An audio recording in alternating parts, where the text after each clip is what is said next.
बोला गुरुजी बात यह है, यहां एक मेला लगता है होली के अवसर पर, सावन में, इस तरह साल में दिवाली आदि के आसपास 4 मेले लगते हैं। उसमें क्या होता है, देवते पर बोला बकरा चढ़ाते हैं, और वहां किंवदंती क्या है, यहां आकर जो मन्नत मानता है उसे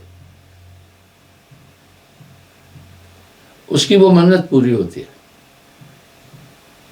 मैं कोई निंदक नहीं हूं, मैं 1979 से लेकर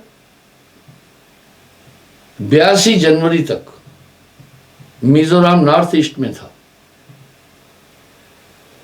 तो जब हम छुट्टी काट के आते थे तो पहले हम आसाम में गुवाहाटी,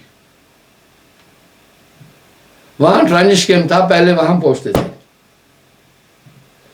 वहां हाजिरी देते थे। उस समय वहां सिंगल लाइन थी, यात्राएं बहुत मुश्किल थी। वहां से फिर आगे हम पलायन करते थे, फिर छोटी लाइन से हम जाते थे सिलचर, सिलचर से फिर बसों में जाते थे आईजल, फिर वहां से लुंगले, फिर पैदल 2-3 जाना अपनी पोस्टों पर।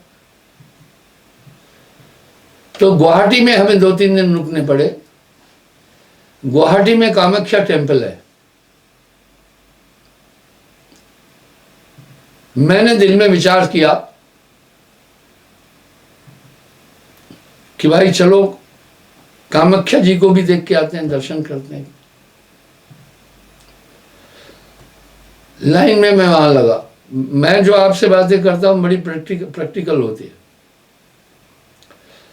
बड़ी अद्भुत स्थिति थी। दर्शनार्थियों के हाथ में, किसी के हाथ में बकरे की गर्दन थी, किसी के हाथ में मुर्गे की गर्दन थी, किसी के हाथ में अन्य जीवों की गर्दन थी। लाइन में अब खड़ा होना पड़ा मुझे। प्रांगण में रक्त ही रक्त था। बगल में एक शेड था जहां पर बलि चढ़ती थी मंत्रोच्चारण करके। बकरा चढ़ाने वाला या जानवर चढ़ाने वाला धड़ उसे नहीं मिलता था, वो गर्दन सिर्फ मिलती थी। वो आकर उसका कुछ अंश अंदर थोड़ा नीचे उतरकर उस पर चढ़ाते हैं देवते पर। चलो मैं खड़ा हुआ। मैं ये प्रसंग क्यों बता रहा हूं, ध्यान से सुने। वहां किंवदंती है कि एक बार जो कामाख्या जी का दर्शन करने आता है 20 साल में उसे दोबारा आना पड़ता है।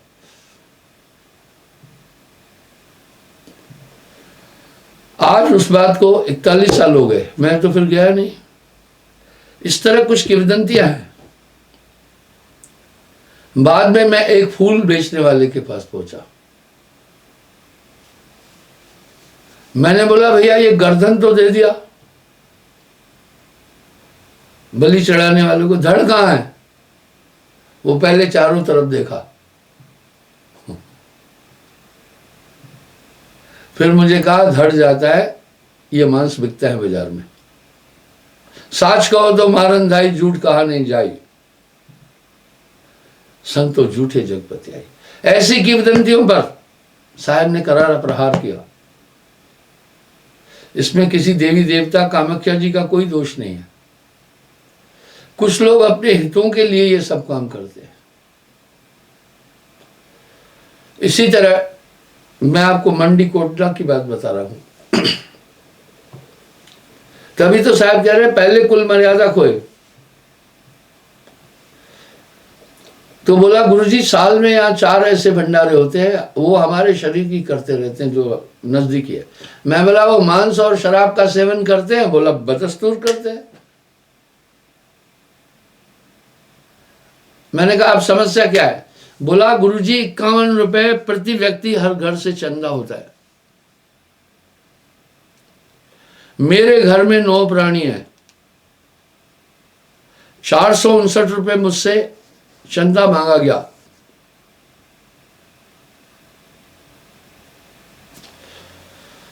मैंने कैलकुलेशन किया, गांव में काफ़ी घर है, इस तरह से करीब ये चंदा 2.5-3-4 लाख रुपए हो जाता है, और कुछ वहाँ चढ़ावा भी आता है।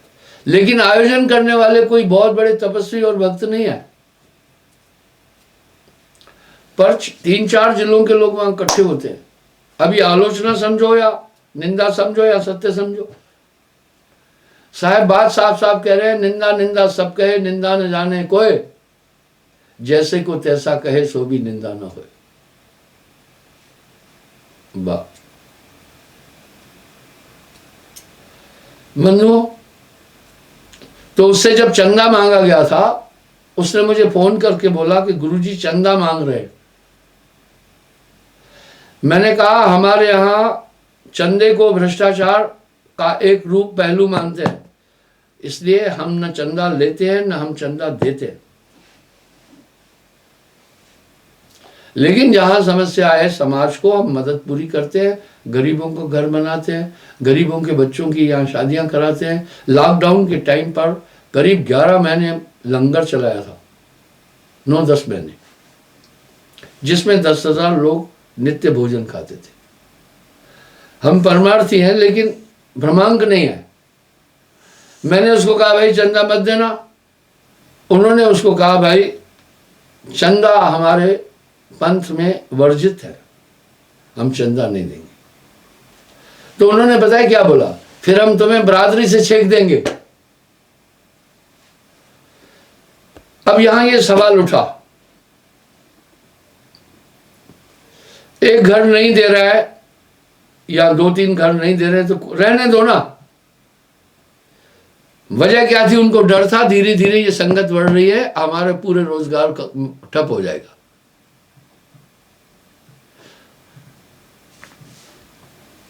जब उन्होंने कहा बरादरी से अलग कर देंगे, मैंने कहा उनको बोलो बरादरी से क्या तुम अलग करोगे, हमने तुम्हें पहले ही अलग कर दिया, मांसाहारी शराबियों के बीच हम जाते ही नहीं है।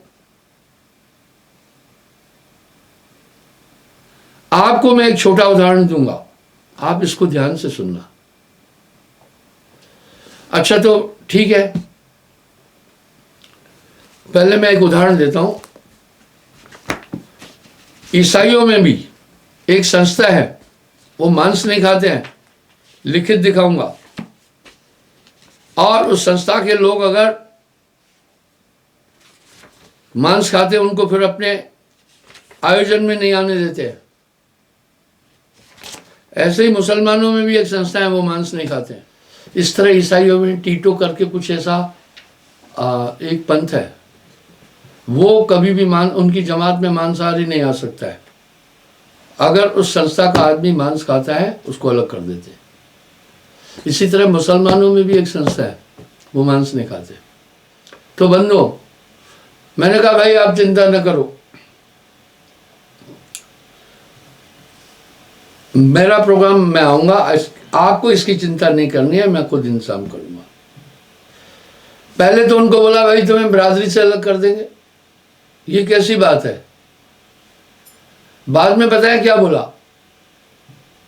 बाद में जब उसने कहा भाई बरादरी से अलग कर दो कोई फर्क नहीं पड़ता, बाद में उन्होंने कहा तुम्हारे गुरुजी का प्रोग्राम है, वो नहीं होने देंगे हम यहाँ। असंवैधानिक बात नहीं है। अब सवाल ये उठा, और उससे पहले उन्होंने सब तरफ ये एक पाखंड रचा कि ये धर्म नहीं मानते हैं, निंदा करते हैं, और मुसलमान है, फलाना है। भाई हमारे 7 नियमों को तो देखिए ना। एक वो लाभी है जो समाज को उस भ्रम से बाहर निकलने में रुकावट देती है। मैं वाकिफ हूं इससे। निर्धारित समय पर मैं जब वहां जाने लगा, मंडी में पहुंचा, मुझे फोन आया, गुरुजी यहाँ आप बताओ माहौल बहुत खराब है। मैंने कहा आप चिंता नहीं करो, मैं आऊंगा। जब मैं उस गांव में पहुंचने वाला था, 4-5 किलोमीटर पहले मुझे 3-4 अपने सत्संगी मिले, उसी गांव से संबंधित थे। कहा गुरुजी आगे मत जाओ, खतरा है। अरे नाशन निकली बावड़ी तो घूंघट कैसा, उखल में सर्दिया तो मूसल का डर कैसा। मैं कहा आप चिंता मत करो, चलो मेरे पीछे। जब मैं वहां पहुंचा सत्संग सुनने के लिए पंडाल में बैठे थे 150-200 आदमी, क्योंकि उन्होंने कुप्रचार किया था कि ये धर्मांतरण कर रहे हैं। भाई कौन सा धर्मांतरण कर रहे? और कम से कम 1000 आदमी खड़े हुए थे। उस भीड़ को खड़ी को देखकर मेरे लोग डर गए थे। मैं कहा ये हमलावर नहीं है, ये तमाशाबीन है। मैंने दिल में सोचा ऐसी घटनाएं मेरे साथ हुई है। मैंने जैसे सत्संग प्रारंभ किया, दरअसल वो 1000 आदमी मुझ पर हमला करने नहीं आए थे, वो ये देखने आए थे लड़ाई कैसे होती है। मेरा ये मानना है लड़ाई करने वाला तो बेवकूफ है। लड़ाई एक वो चीज है, हारने से भी नुकसान है, जीतने से भी नुकसान है। पर वो महाबेवकूफ है जो लड़ाई खड़े होकर देख रहा है, वो महाबेवकूफ है, उस पर भी छीटा आएगा। वो ये देखने आए थे, उन्होंने चारों तरफ ये कहा था कि वो आएगा जो रांजड़ी वाला महाराज, उसको हम यहां से सत्संग नहीं करने देंगे, खदेड़ेंगे।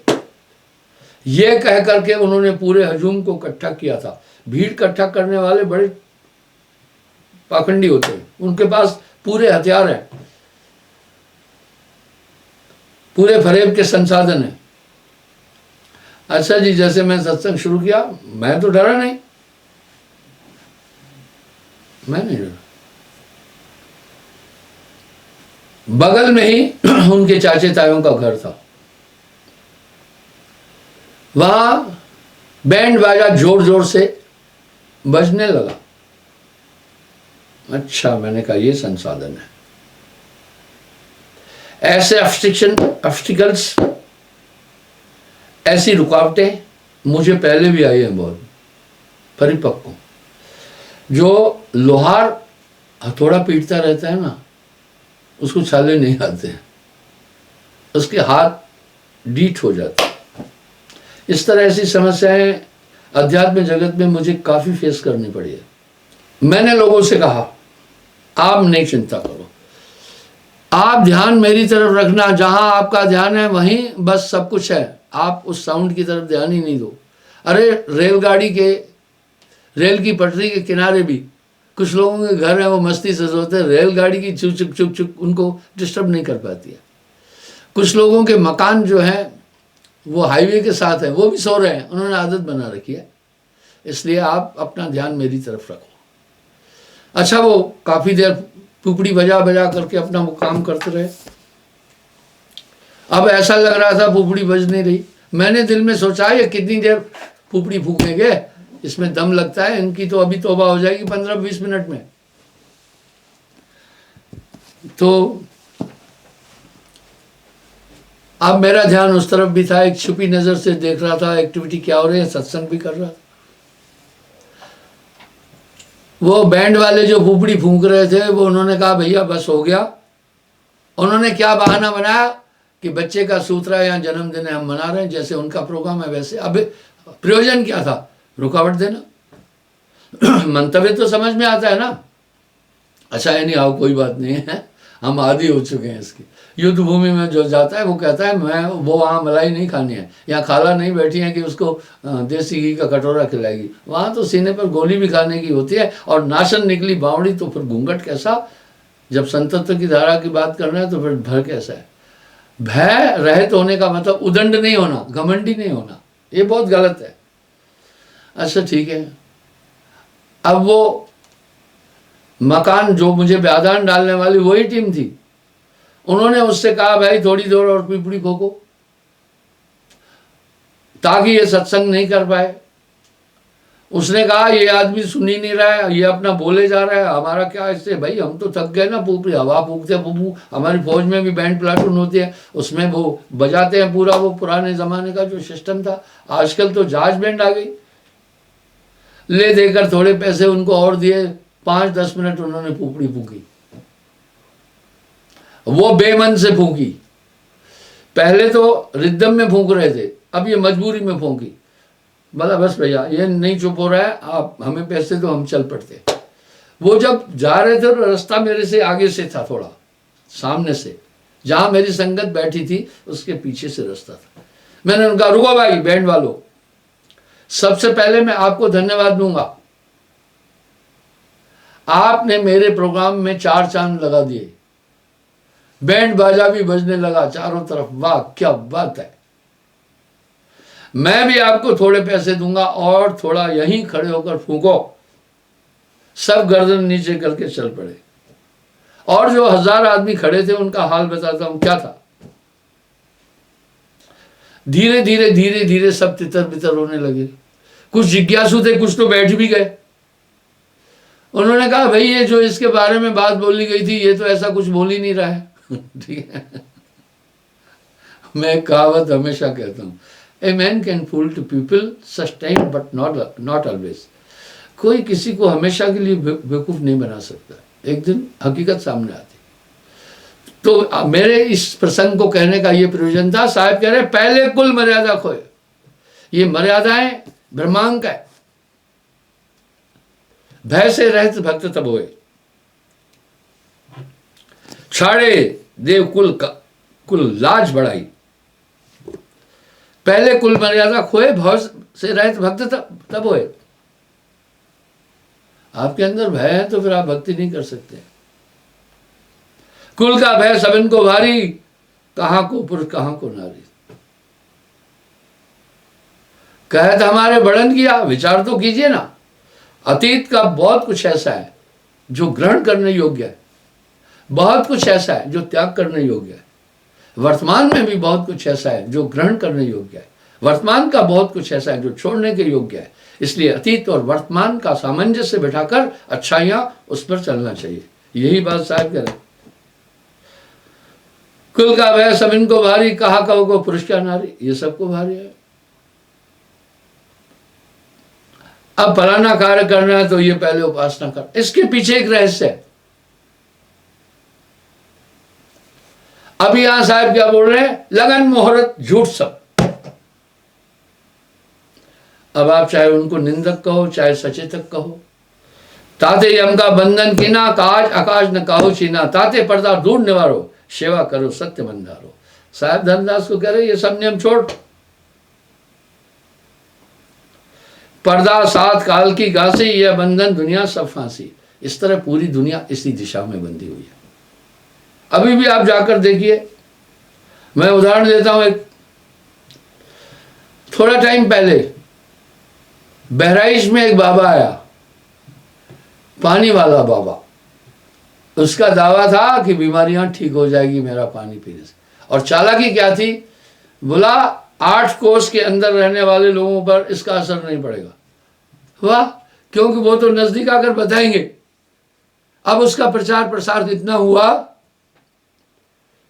बहराइच प्रचार प्रसार कौन किए, जिनके हित जुड़े थे।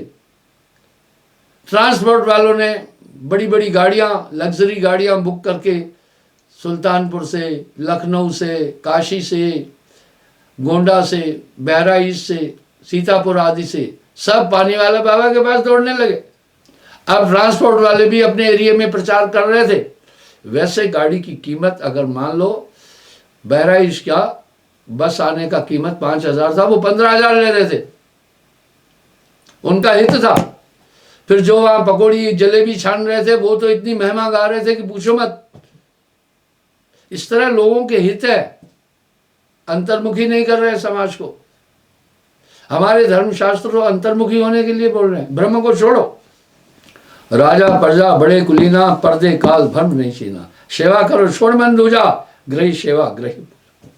इसलिए कह रहे हैं धर्मदास, भय से रहित हो जाओ।